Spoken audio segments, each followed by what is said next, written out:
Gloire sur Dieu, Seigneur, que Dieu te bénisse, enfant de Dieu. Nous voici pour une nouvelle semaine dans donc ce programme, 4 semaines pour avoir ta vie spirituelle transformée, pour transformer ta nature spirituelle, enfant de Dieu. Nous sommes donc à la semaine de jour 1.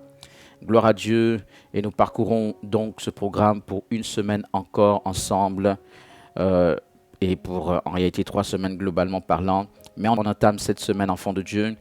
Et nous entamons donc un nouveau cours qui s'appelle le monde spirituel. C'est un cours intéressant et qui va te parler du monde spirituel, qui va te parler de perception par rapport à ce monde spirituel. Donc, enfant de Dieu, cette première partie, donc ce jour, cette première partie en particulier de ce jour, c'est être un esprit avec le Seigneur. Le titre de cette partie, c'est être un esprit avec le Seigneur. Pour qu'on commence à comprendre ce qu'on appelle être un esprit avec le Seigneur Jésus-Christ. Donc tu vas écouter cet audio par rapport à cette partie-ci et par après tu vas prier, et la thématique en particulier de ce jour par rapport à la prière de 30 minutes comme tu as l'habitude de le faire, c'est une thématique qui parle de la plénitude du Saint-Esprit. Accorde-nous, Seigneur, la plénitude du Saint-Esprit, que le Seigneur t'accorde sa plénitude.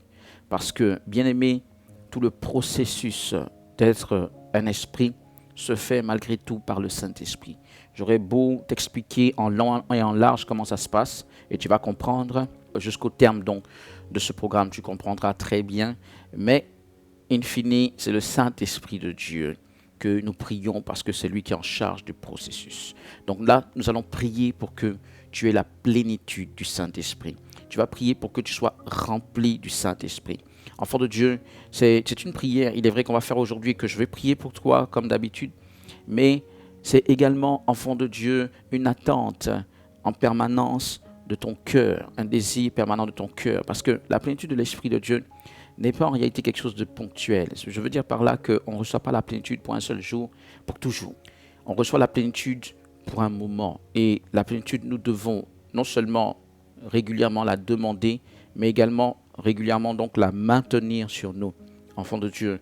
Donc je suis en train de dire que je prierai pour toi aujourd'hui, et tu vas prier également pour cela, mais comprends que tu dois t'inscrire dans ta vie spirituelle d'une manière générale, dans ton service de Dieu.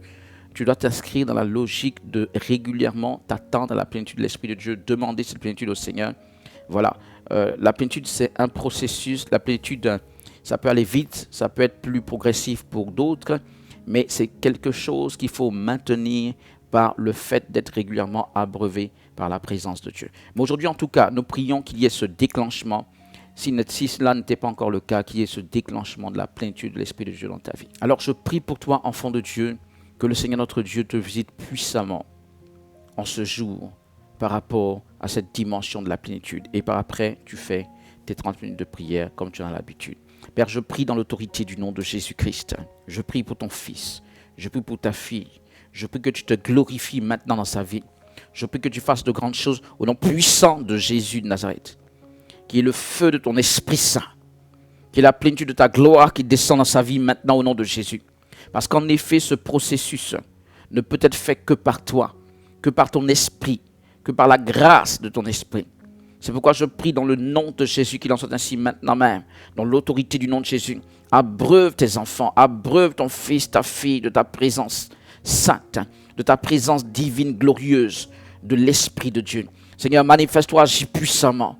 Fais-le maintenant, que l'Esprit descende sur la vie de ton fils, ta fille, et le remplisse. Que chacun de tes enfants expérimente maintenant la plénitude de l'Esprit.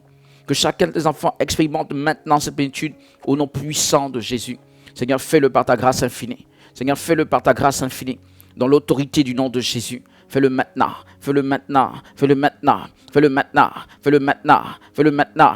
Fais-le maintenant. Au nom puissant de Jésus. Fais-le maintenant. Dans l'autorité du nom de Jésus. Fais descendre ta gloire. Fais descendre cette puissante grâce. Fais descendre ta gloire au nom puissant de Jésus. Seigneur, fais-le maintenant et visite ton peuple. Remplis ton fils. Remplis ta fille. Et tu l'inscris donc dans ce processus de devenir un esprit devant ton trône, devant ta face. Dans l'autorité du nom de Jésus, j'ai prié que ton fils et ta fille voient ainsi ta gloire au nom de Jésus. Amen. Enfant de Dieu, que Dieu te bénisse. Voici, nous sommes au terme, en ce qui me concerne donc, de ce jour 1 de la seconde semaine. Donc en réalité, c'est le jour 8 de tout le programme. Toi, il te reste donc à suivre cet audio, il te reste à prier tes 30 minutes et n'oublie pas, confirme que tu as vraiment suivi les instructions, que tu as visionné tout ce qu'il fallait et que tu es toujours dans le coup. Que Dieu te bénisse. Porte-toi bien. À demain. Voici le début de la partie court. Gloire à Dieu. Que le Seigneur soit béni. Que Dieu vous bénisse. Nous démarrons maintenant. Donc, shalom à tout le monde. Nous démarrons maintenant ce nouveau cours qui rentre dans le cadre de cette série Se tenir en esprit devant Dieu. Cette série qui est comme un tournant parce que elle se propose, donc cette série en particulier, se propose sur 4 semaines, par la grâce de Dieu, de faire en sorte que tu puisses être transformé en une personne spirituelle, en tout cas beaucoup plus que tu ne peux l'être actuellement, sinon en effet une personne spirituelle si tu ne l'étais pas auparavant. Et nous parlons d'être un esprit. Alors, j'avais déjà précisé que si vous voulez, l'appellation être un esprit peut de prime abord surprendre et troubler peut-être d'autres personnes. Mais en réalité, cela est simplement une expression biblique qui est même donc utilisée en 1 Corinthiens le chapitre 6, le verset 17, qui veut dire finalement être spirituel. Toutefois que nous disions « je veux être spirituel », en réalité c'est « je veux être un esprit ». Naturellement, ce n'est pas n'importe quel esprit, puisqu'on va en parler là, mais c'est en tout cas être un esprit. Et 1 Corinthiens justement, le chapitre 6, le verset 17 dit « mais celui qui s'attache au Seigneur est avec lui un seul esprit ». Donc je disais que l'expression « être un esprit », naturellement attaché au Seigneur, comme cela est dit dans ce verset, est une expression biblique, est un souhait, est une autre forme de parler d'être spirituel, en opposition à être charnel. Alors, même lorsqu'on prend ce verset que je viens de citer, la Bible dit, donc je le répète, 1 Corinthiens le chapitre 6, le verset 17, « mais celui qui s'attache au Seigneur est avec lui un seul esprit ». En fait, ce verset est déterminant, même en ce qui concerne le service de Dieu, même si au départ on ne se rend pas compte. Et je disais que cette série de cours, c'est un tournant, car cela va faire toute la différence en ce qui concerne l'œuvre que vous allez faire. Vous pouvez être des personnes qui vont recevoir des cours, comme ça se fait dans n'importe quel endroit où on donne des formations spirituelles, des formations chrétiennes ou même des enseignements. Vous pouvez être des personnes qui vont recevoir des cours. Cela ne va pas pour autant signifier que vous êtes des personnes, donc que les gens qui reçoivent les cours sont des personnes spirituelles ou deviendront spirituelles, seront forcément plus spirituelles. Parce que justement, le spirituel s'oppose au physique, ou si vous voulez, est différent du physique. Et il faut bien franchir une certaine barrière pour se retrouver dans la dimension spirituelle et ne pas croire qu'à tout faire dans le physique, je vais forcément me retrouver dans le spirituel. Ce verset nous parle de service de Dieu, je le disais, parce que il commence par « mais celui qui s'attache au Seigneur est avec lui un seul esprit ». Et cette question d'être un seul esprit parle en effet d'unité. Et dans cette unité, cela parle forcément de communion très étroite avec Dieu. Mais celui qui s'attache au Seigneur est avec lui un seul esprit. Certes, à la fin, ça parle d'esprit. Donc, on sait que c'est un objectif à atteindre. Mais être un esprit, pourquoi? Être un esprit pour pouvoir être un avec celui qui est esprit par excellence, c'est-à-dire le Saint-Esprit, le Seigneur Dieu. Dieu est esprit. Donc, être un avec lui, donc cela favorisera forcément ce qu'on appelle la communion. Dans ce verset, le terme attaché, déjà, nous parle de communion, donne le ton en ce qui concerne la communion. Le terme un seul, ou les mots un seul, donne l'aspect de l'unité, donc de la communion. Dans toute communion, vous devez le savoir, la communion implique la communication. Dans toute communion.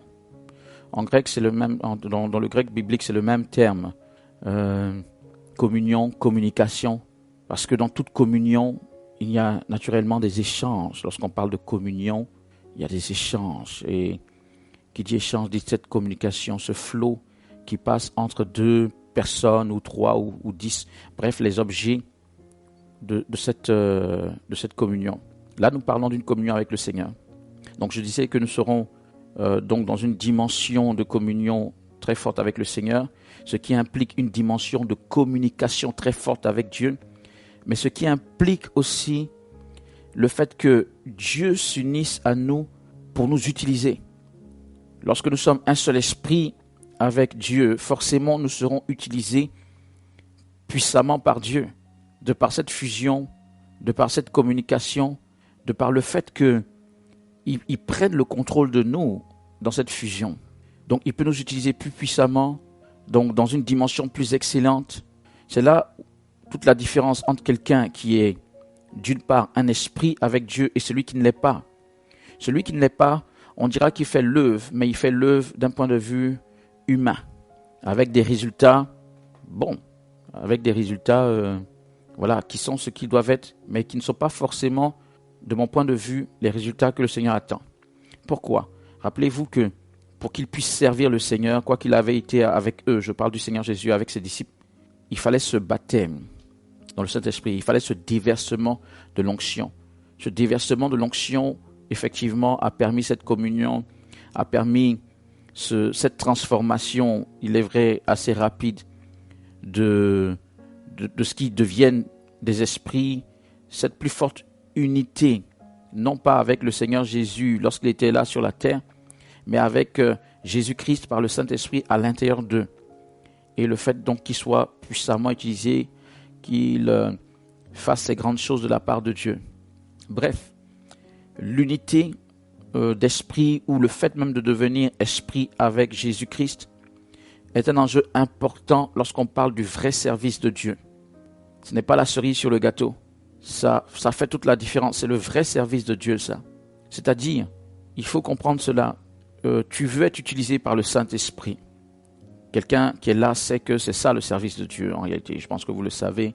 C'est être conduit par le Saint-Esprit, que l'Esprit de Dieu nous fasse parler, que l'Esprit de Dieu nous fasse agir, que l'Esprit de Dieu nous fasse aller ici et là. C'est ça le vrai service de Dieu. C'est ce qui s'est passé, je le répète, avec les apôtres du Seigneur le jour de la Pentecôte, à partir du jour de la Pentecôte.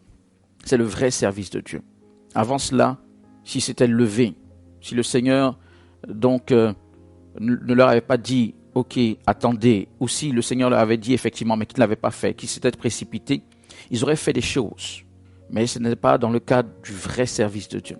Le vrai service de Dieu fait que nous devons faire les choses avec le Saint-Esprit.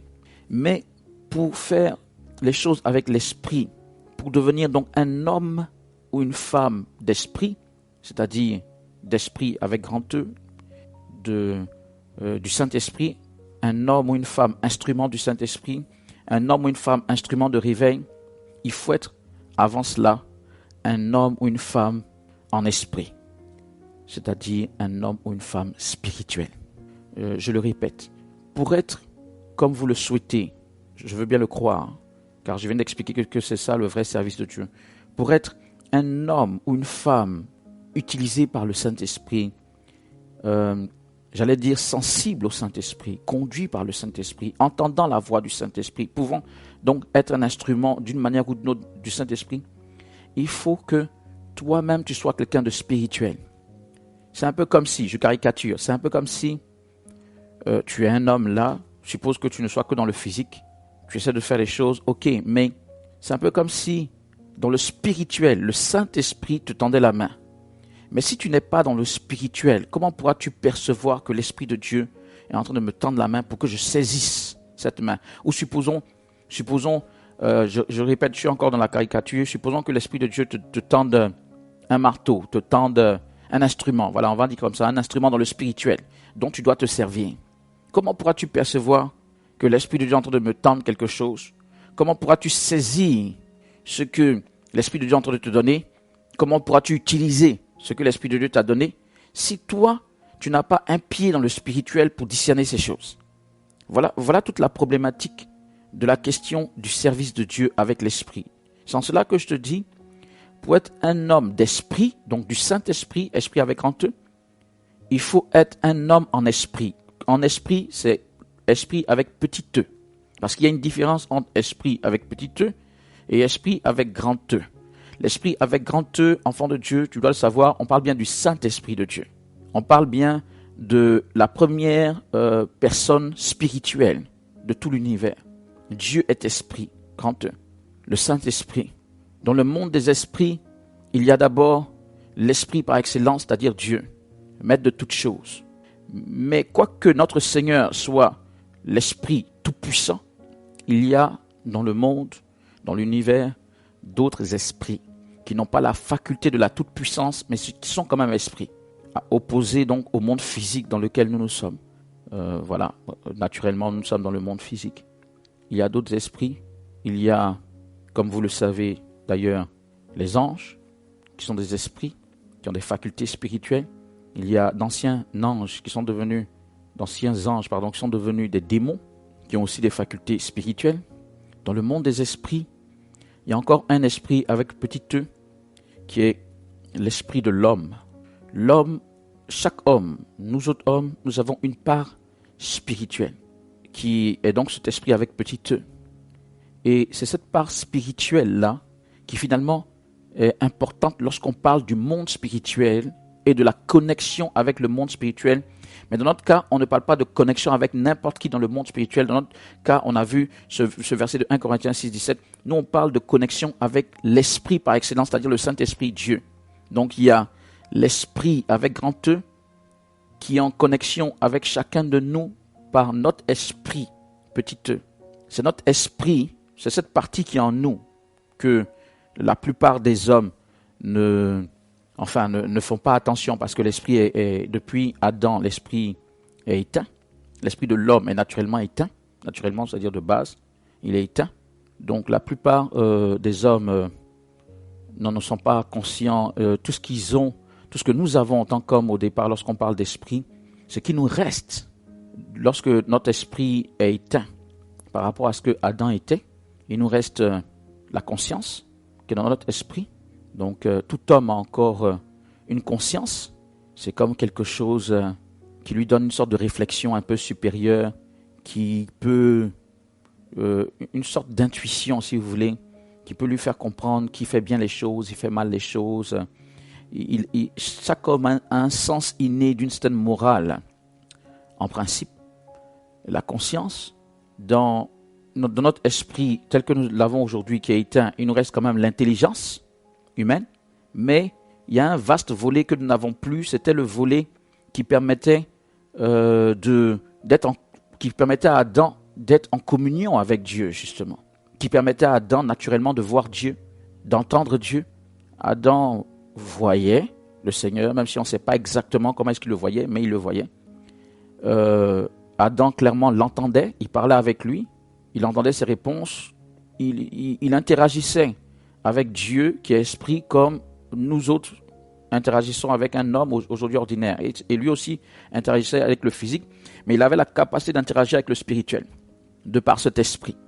Depuis le péché, cela a été éteint. Cet aspect de son esprit a été éteint. Et nous tous qui sommes nés après lui, nous sommes nés donc avec cet esprit éteint. Alors, je l'ai dit, cet esprit, notre esprit, l'esprit de l'homme, lorsque nous parlons d'être spirituel, c'est que notre esprit sera réveillé pour être en communion avec le Saint-Esprit, comme c'était le cas d'Adam. C'est ça notre but.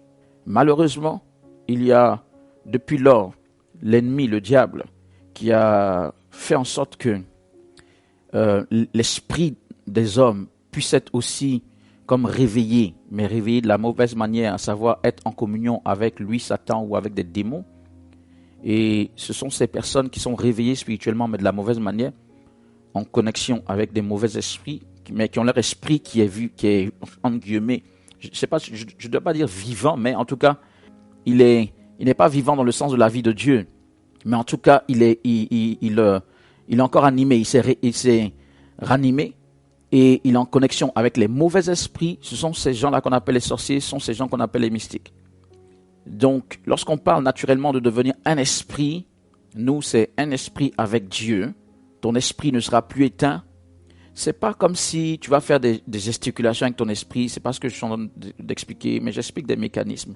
Beaucoup de choses que nous faisons ne sont pas faites en réalité par nous, on va le voir dans la suite du cours, sont faites par le Saint-Esprit. Donc, Dieu ne nous demande pas de manipulation de notre esprit en particulier, mais dans la suite, quand même, je vais vous expliquer comment est-ce que ça fonctionne, mais c'est le Saint-Esprit qui va le faire. C'est parce que c'est le Saint-Esprit qui fait ce travail que vous êtes astreint depuis le cours dernier, depuis le début de cette série, vous êtes astreint à la prière pour demander au Saint-Esprit, pour chacun de vous, de faire ce travail à l'intérieur. Ce travail de ranimer votre esprit et faire en sorte que, peu à peu, votre esprit soit éveillé aux réalités spirituelles divines, aux perceptions divines. Parce que pendant qu'on y est, personnellement, je ne crois pas qu'il y ait de grandes bénédictions à être réveillé aux perceptions sataniques, fondamentalement. Maintenant, il n'est pas exclu que le Saint-Esprit, dans notre processus de marche avec lui, nous fasse percevoir des choses qui sont du cas adverse. Ok, c'est possible, il peut le faire. Mais on est d'accord qu'il ne fera pas que notre nourriture quotidienne, régulière, quelque chose qui doit nous bénir, qui devrait nous bénir. Donc, le monde spirituel, il ne fera pas que ce soit seulement le monde spirituel satanique qui soit notre référentiel. Sinon, comment tu peux t'épanouir si tu es seulement en contact avec le monde satanique? Comment tu pourrais t'épanouir en Christ si tout ce que tu entends, c'est... Excuse-moi, il y a des gens qui vont dire « j'ai entendu la voix des démons ». On ne peut pas passer notre temps à entendre des voix de démons et bien se porter. Notre communion spirituelle est d'abord, sinon exclusivement même avec le Saint-Esprit. Exclusivement. Parce qu'il y a même des chrétiens qui, soi-disant, ont des perceptions aussi d'anges. Ok. Ça aussi, ce n'est pas comme si c'est exclu que le Saint-Esprit nous ouvre, comme on dit, nous enlève le voile. C'est la révélation en fait. Dans la suite du cours, je crois dans la prochaine partie, on parlera effectivement de la question de la révélation, etc. Donc, l'Esprit de Dieu nous fait des révélations, qui veut dire enlever le voile.